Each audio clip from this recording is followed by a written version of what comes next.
Hello. So I'm going to read to you our fourth story, Zeus, King of the Gods.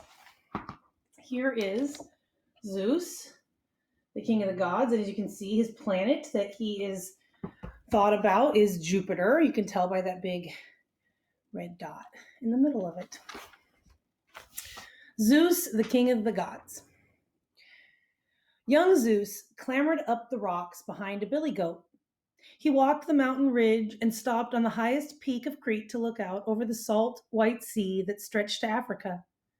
He turned, and there was Gaia, his grandmother, who had raised him. "You're strong enough," she said. "It's your turn." Zeus's heartbeat raced. It filled his head. It filled his whole self. He needed no further information or encouragement. His father, Cronus, had swallowed his brothers and sisters at their births. Zeus had escaped only because his mother, Rhea, had fooled the fear-crazed man into swallowing a stone instead. The boy had grown. Fearsome, clever, he now went quickly to meet his father for the first time. He was primed for this, armed. This was the moment of defeat or victory, yet his nerves were steady. He felt strangely elated. While Zeus journeyed, Gaia reached out to Cronus and crooned in rocking tones that penetrated in that deep way only a mother's voice can. The suggestion was too powerful. Cronus doubled over. The stone and children within spewed forth from his mouth, landing at the feet of the newly arrived Zeus. The 5 older children of Cronus, Hestia, Poseidon, Hades, Demeter, and Hera, aligned themselves with Zeus against their father. What else could they do? Zeus meant freedom, a delicious new idea. But Kronos had brothers and sisters too. He called the Titans to his side.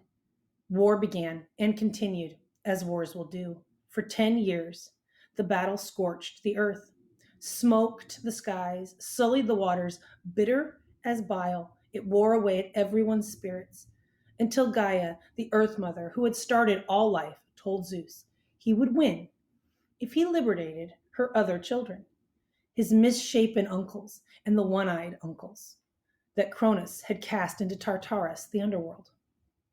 Zeus never wasted a moment on second thoughts. He freed the 3 brothers with 50 heads and 100 hands each. He freed the 3 Cyclops. In surprised gratitude, the Cyclops gave Zeus the spitting lightning bolt and deafening thunder with which to split the skies and flame the earth. They gave his brothers gifts too. On Poseidon, they bestowed a sharp, gleaming trident, which to smite the seabeds and raise massive waves. To Hades, they gave a helmet of invisibility with which to disappear.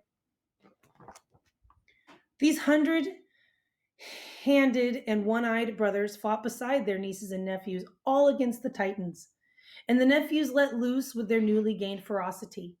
No longer was the battle simply hurling rocks and spears, now crushing the enemy with axes. Oh no, Zeus hurled bolts, burned the forests, and left them smoldering. He cast flames so hot the seas boiled and parts of the earth melted. Poseidon shook the earth so rivers crashed through their sidewalls. Hades raced unseen among all, stabbing, smashing, maiming. As Zeus saw it, the war amounted to old against young, and the young gods won, as they had to. This is the nature of things. By the end of the war, both sets of gods fought from mountaintops. The Titans from Mount Orpheus, the young gods from Mount Olympus. So after the war, the young gods were known as the Olympians. Zeus had the Titans sealed in Tartarus with the 100-handed ones as guards. Gaia was flummoxed. What was the point of locking away the Titans? Why did Zeus have to be as vengeful as his father? And so she gave birth to her last child, the monster Typhon. From his shoulders sprang 100 serpentine heads with flickering black tongues, uttering every noise imaginable. Human, bestial, thunderous. Typhon's eyes flashed fire. Everyone fell back in terror except Zeus.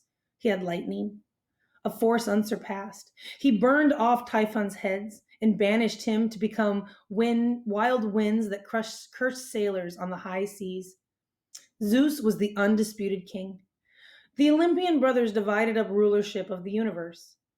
Poseidon took the seas, Hades the underworld, Zeus everything else. The division wasn't equal, and the Olympian sisters were left out entirely. But that was typical of Zeus. He was brought up to believe he was entitled. Nothing ever changed his mind. Here's a picture of the serpent that Zeus defeated. The 100 serpentine heads with flickering black snakes. And that is the end of, well, it's not the end of Zeus' story, that's for sure. Zeus is the king of the gods, so he will be in most of the stories. As you said, nothing ever changed his mind, and he was brought up to believe he was entitled, and he is the kind of main god for the Greeks, so of course he's going to be in all of the stories. So I will read to you Hestia, the goddess of the earth, tomorrow. Thank you.